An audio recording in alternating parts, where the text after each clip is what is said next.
Toca Livros Clássicos apresenta Os Assassinatos na Rua Morgue, de Edgar Allan Poe. Narrado por Tiago Baldo e Alexandre Merck.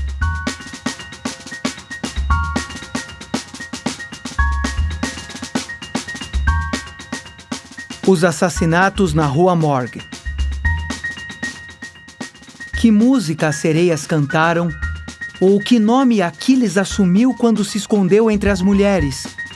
Embora questões intrigantes, não estão além de qualquer conjectura. Sir Thomas Browne.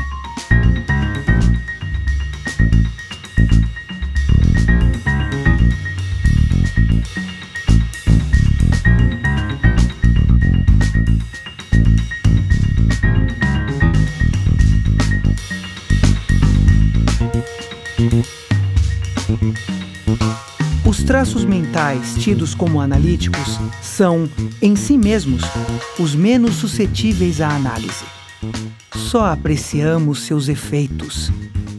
Deles sabemos, entre outras coisas, que sempre são para o seu possuidor, quando possuídos de maneira incomum, uma fonte do mais vivo prazer. Assim como o forte exulta com sua habilidade física, deleitando-se com os exercícios que põem seus músculos em ação, assim se glorifica o analista na atividade moral que desenrola. Ele obtém prazer até mesmo nas ocupações mais triviais que colocam seu talento em ação.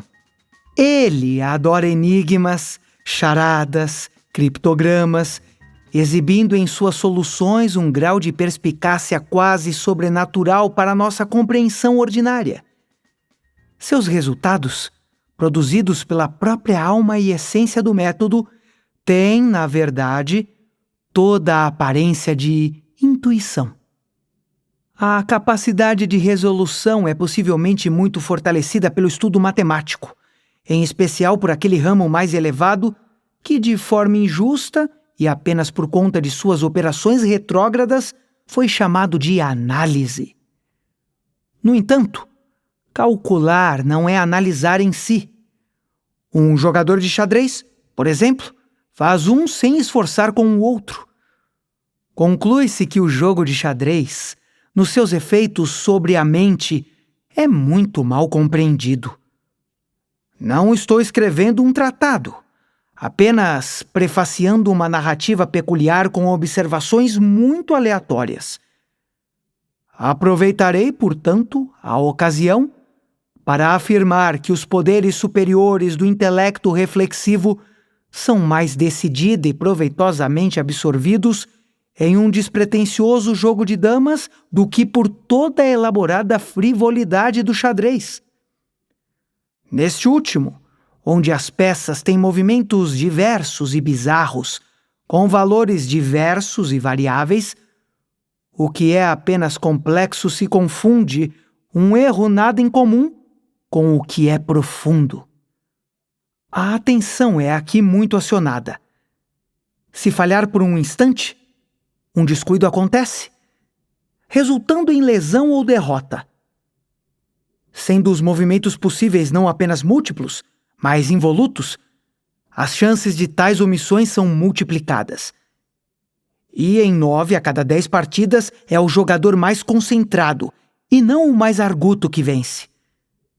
Nas damas, ao contrário, onde o movimento é simples e tem pouca variação, as probabilidades de inadvertência são menores, e a mera atenção fica quase sem trabalho.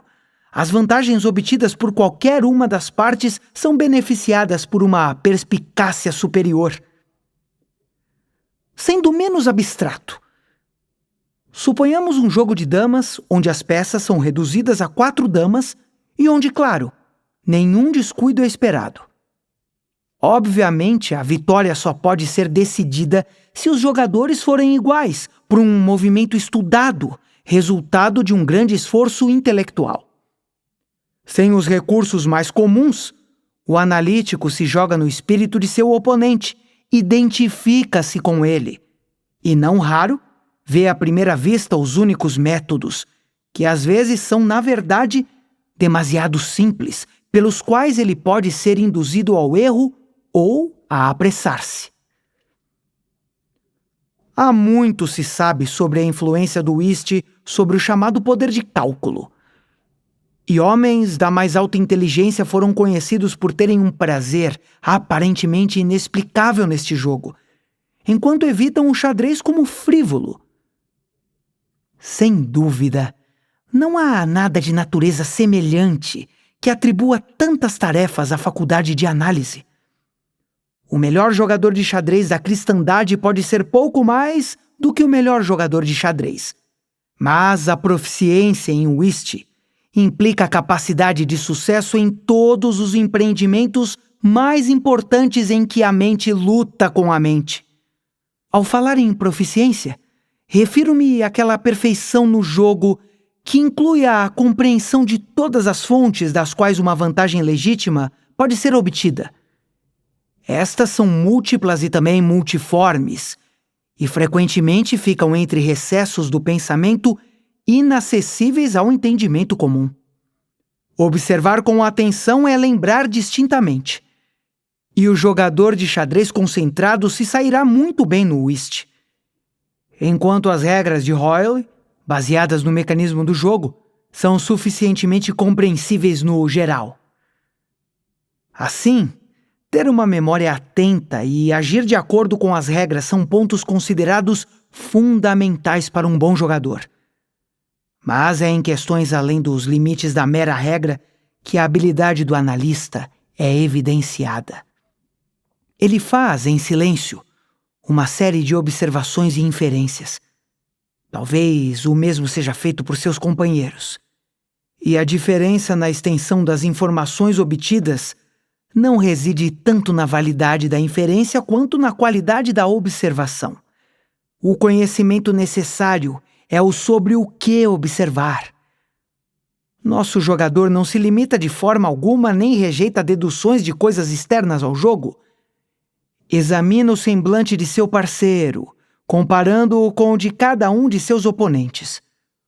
Considera o modo de ordenar as cartas em cada mão, contando trunfo por trunfo e naipe por naipe pelos olhares dados por seus portadores. Observa todas as variações nos rostos à medida que a partida avança, reunindo um fundo de informação a partir das diferenças nas expressões de certeza, de surpresa, de triunfo ou de pesar. Pela maneira de reunir uma vaza, julga se a pessoa que o praticou pode fazer outro. Reconhece o que é jogado como finta pelo ar com o que é jogado sobre a mesa. Uma palavra casual ou impensada. O deixar cair ou virar acidentalmente uma carta, acompanhada por ansiedade ou descuido por seu ocultamento. A contagem das vazas, com a ordem de sua disposição. Constrangimento, hesitação, ansiedade ou apreensão. Tudo fornece à sua percepção, aparentemente intuitiva, indicações do verdadeiro estado das coisas. Depois das primeiras 2 ou 3 rodadas, ele está em plena posse do conteúdo de cada mão, e daí em diante coloca suas cartas com uma precisão de propósito tão absoluta como se o resto do grupo tivesse mostrado as suas mãos. O poder analítico não deve ser confundido com a engenhosidade da forma ampla, pois enquanto o analista é sempre engenhoso, o homem engenhoso é muitas vezes incapaz de análise. O poder construtivo ou de combinação, pelo qual a engenhosidade se manifesta e para o qual os frenologistas, erroneamente em minha opinião, atribuíram um órgão separado supondo ser uma faculdade primitiva, foi visto com tanta frequência naqueles cujo intelecto beirava de outra forma a idiotia, o ponto de ter chamado a atenção de autores de peças morais.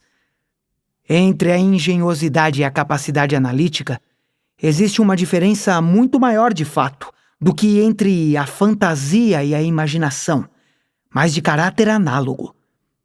Veremos de fato que os engenhosos são sempre fantasiosos e os imaginativos nunca deixam de ser analíticos. A narrativa que se segue parecerá ao leitor como se fosse um comentário sobre as proposições que acabamos de apresentar. Residindo em Paris durante a primavera e parte do verão de 1800, conheci um Monsieur C. Auguste Dupin. Este jovem cavalheiro era de excelente família, ou melhor, de uma família ilustre, mas por causa de vários eventos desagradáveis, tinha sido reduzida a tal pobreza que seu caráter enérgico sucumbiu e ele parou de se agitar no mundo e de tentar recuperar sua fortuna. Por cortesia de seus credores, manteve em sua posse um pequeno resquício de seu patrimônio e, com os rendimentos daí advindos, conseguia, por meio de uma economia rigorosa, o necessário para viver sem se preocupar com seus supérfluos. Livros, de fato, eram seu único luxo, e em Paris eles são facilmente obtidos.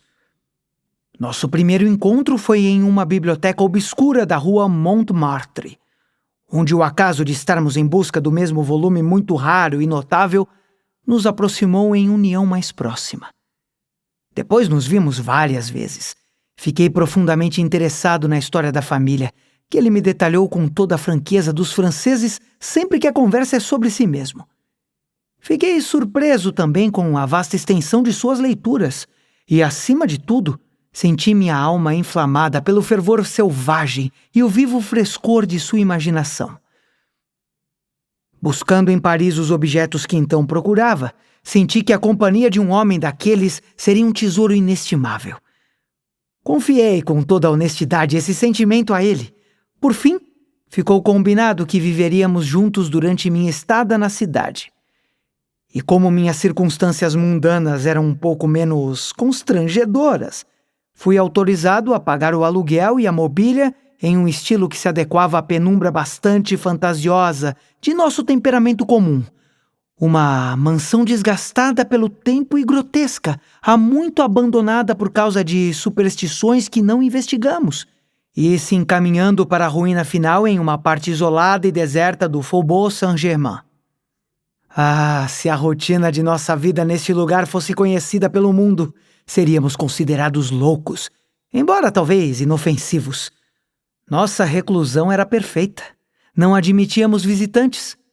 Na verdade, a localidade de nosso esconderijo foi cuidadosamente mantida em segredo de meus antigos companheiros, e fazia muitos anos que Dupin deixara de ter ou de ser conhecido em Paris. Existíamos apenas dentro de nós mesmos. Era um capricho, pois não tenho como chamá-lo de outra forma, de meu amigo estar apaixonado pela noite por ela mesma. E nessa bizarrice, como em todas as outras, caí silenciosamente, entregando-me aos seus caprichos selvagens com um abandono perfeito. A divindade negra não habitaria ali sempre, mas poderíamos falsificar sua presença. Na primeira madrugada, fechamos todas as venezianas bagunçadas de nosso edifício antigo, acendendo um par de velas fortemente perfumadas, que lançavam apenas os raios mais fantasmagóricos e frágeis. Com a ajuda deles, ocupamos nossas almas em sonhos, lendo, escrevendo ou conversando até o relógio avisar do advento das verdadeiras trevas. Então nós adentrávamos as ruas de braços dados, continuando os debates do dia ou vagando de forma irrestrita e sem se preocupar com a hora, procurando entre as luzes e as sombras selvagens da cidade populosa aquela infinita excitação mental que a tranquila observação pode obter.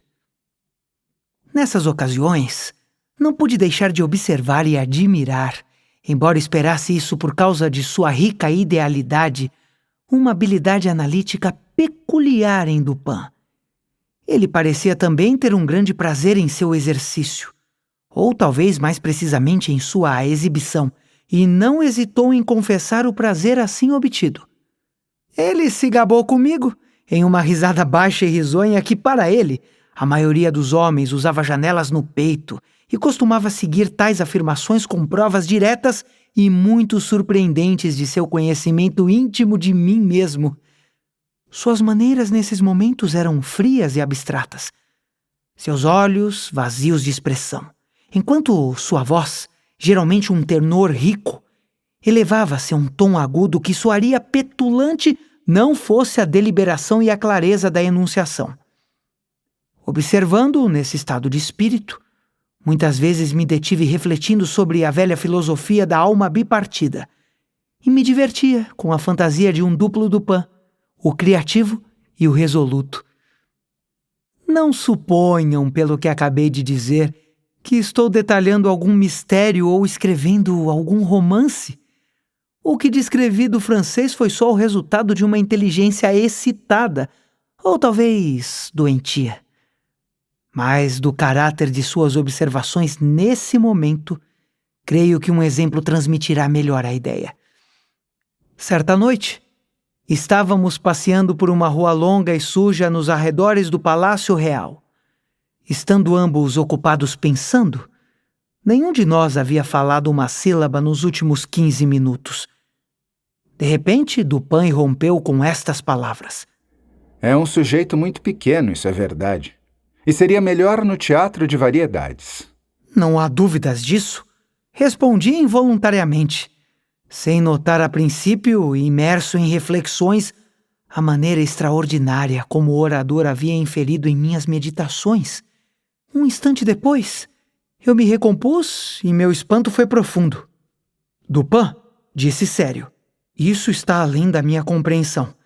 Digo sem hesitar que estou pasmo e mal posso acreditar nos meus sentidos. Como é possível que você soubesse que eu estava pensando em...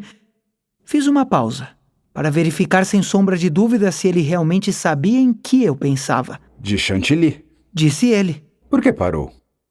Você estava comentando para si mesmo que sua figura diminuta o incapacitava para tragédias. Era exatamente o tema de minhas reflexões.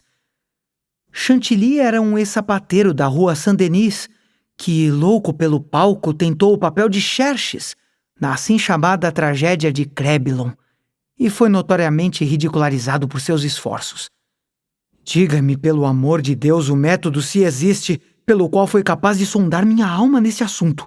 Na verdade, fiquei ainda mais surpreso do que estaria disposto a expressar. Foi o fruteiro que o levou à conclusão de que o remendador de solas não tinha altura suficiente para Xerxes, ou nada do gênero. Fruteiro?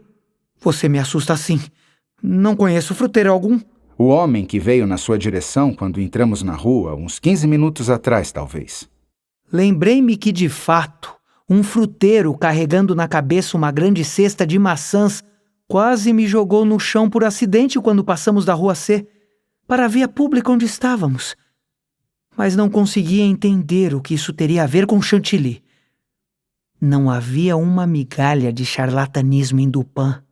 Irei explicar. E para que você possa compreender tudo claramente, vamos primeiro refazer o curso de seus pensamentos, desde o momento em que falei com você até o encontro com o fruteiro em questão.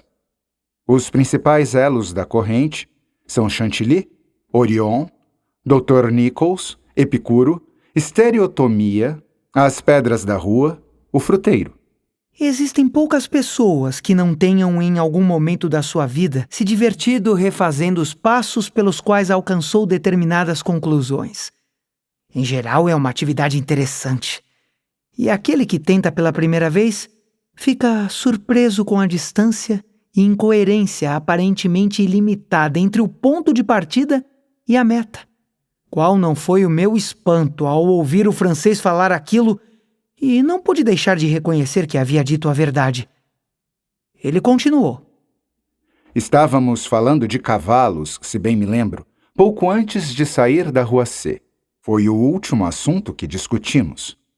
Ao atravessarmos a rua, um fruteiro, com uma grande cesta na cabeça, passou rapidamente por nós, empurrando-o sobre uma pilha de pedras de pavimentação em um local onde estão consertando a calçada.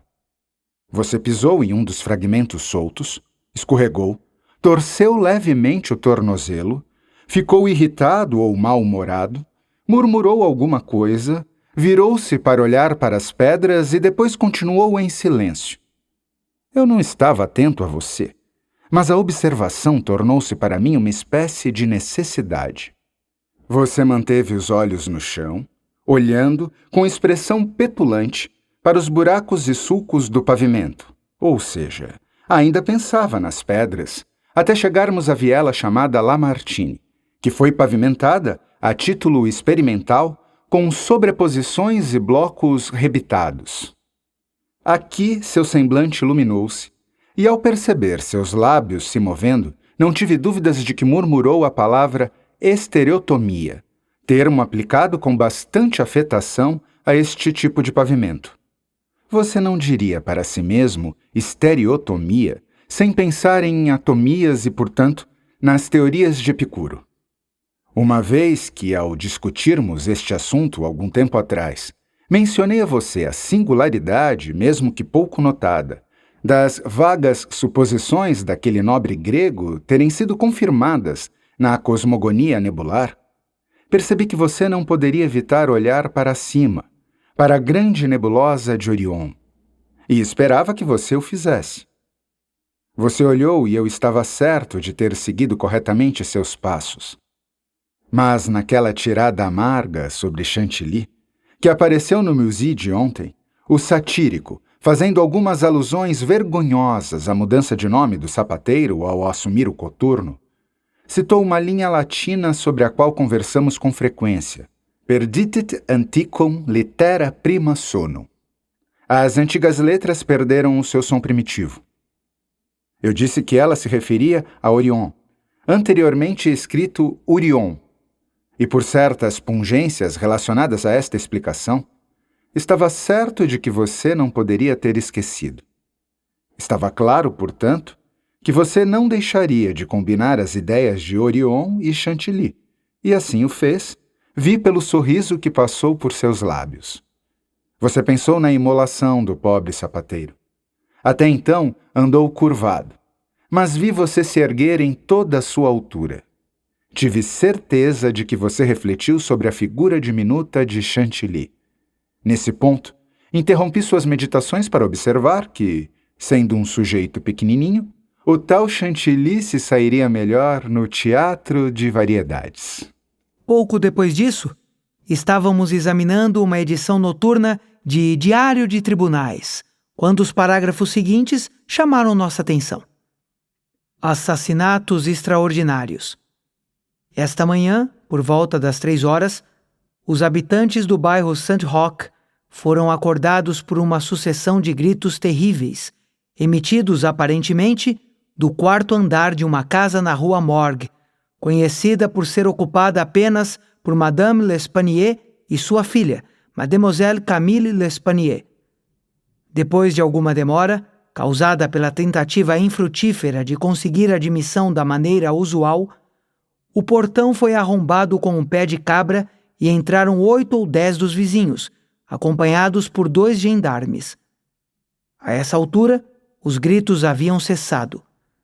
Mas, à medida que o grupo subia correndo o primeiro lance de escada, 2 ou mais vozes ásperas, em furiosa discussão, se distinguiram, parecendo vir da parte superior da casa. Quando o segundo patamar foi alcançado, esses sons também cessaram e tudo ficou em silêncio total. O grupo se espalhou e correu de sala em sala. Ao chegar a um grande aposento nos fundos do quarto andar, cuja porta, ao ser encontrada trancada com a chave dentro, foi forçada, um espetáculo se apresentou, atingindo todos os presentes com horror e igual espanto. O apartamento estava na mais selvagem desordem, com a mobília quebrada e jogada em todas as direções. Havia apenas uma cabeceira de cama, com a cama removida e jogada no meio do chão. Em uma cadeira havia uma navalha manchada de sangue. Na lareira havia 2 ou 3 longas e grossas tranças de cabelo humano cinza, também manchadas de sangue e parecendo terem sido arrancadas pela raiz. No chão foram encontrados 4 napoleões, um brinco de topázio, 3 colheres de prata grandes, 3 menores de metal d'Alger e 2 bolsas contendo quase 4.000 francos em ouro. As gavetas de uma escrivaninha, que ficava em um canto, estavam abertas e tinham sido aparentemente saqueadas, embora muitos objetos ainda permanecessem ali. Um pequeno cofre de ferro foi encontrado debaixo da cama, não da cabeceira. Estava aberto, com a chave ainda na fechadura. Não tinha conteúdo além de algumas cartas antigas e outros papéis de pouca importância. De Madame L'Espanaye, nenhum vestígio foi visto, mas uma quantidade incomum de fuligem sendo observada na lareira, uma busca foi feita na chaminé e, horrível de relatar, o cadáver da filha, de cabeça para baixo, foi arrastado de lá, tendo sido forçado pela estreita abertura por uma distância considerável. O corpo estava bastante quente. Ao examiná-lo, muitas escoriações foram percebidas, sem dúvida ocasionadas pela violência com que havia sido empurrado e retirado. No rosto havia muitos arranhões feios, e na garganta, hematomas escuros e profundos cortes de unhas, como se a falecida tivesse morrido estrangulada. Depois de uma investigação minuciosa de cada parte da casa, sem mais descobertas, o grupo se dirigiu a um pequeno pátio pavimentado nos fundos do prédio, onde jazia o cadáver da velha senhora com a garganta tão inteiramente cortada que, ao tentar levantá-la, a cabeça caiu. O corpo, assim como a cabeça, fora terrivelmente mutilado a ponto de quase não reter qualquer aparência de humanidade. Para este terrível mistério, ainda não há, acreditamos, o mais leve sinal de resposta. O jornal do dia seguinte tinha esses detalhes adicionais. A tragédia na Rua Morgue. Muitos indivíduos foram investigados com relação a este caso tão extraordinário e assustador. A palavra caso ainda não tem na França a leveza que transmite para nós. Mas nada surgiu para iluminá-lo. Apresentamos a seguir todos os testemunhos materiais. Pauline Dubord, lavadeira, declara que conhecia as falecidas há 3 anos, tendo lavado para elas nesse período. A senhora e sua filha pareciam se dar bem, muito afetuosas uma com a outra. Eram excelentes pagadoras. Não pode dizer nada sobre seu modo ou meio de vida. Esperamos que você tenha gostado desta prévia. Para continuar ouvindo este audiolivro no Google Play Livros, use o link na descrição do vídeo.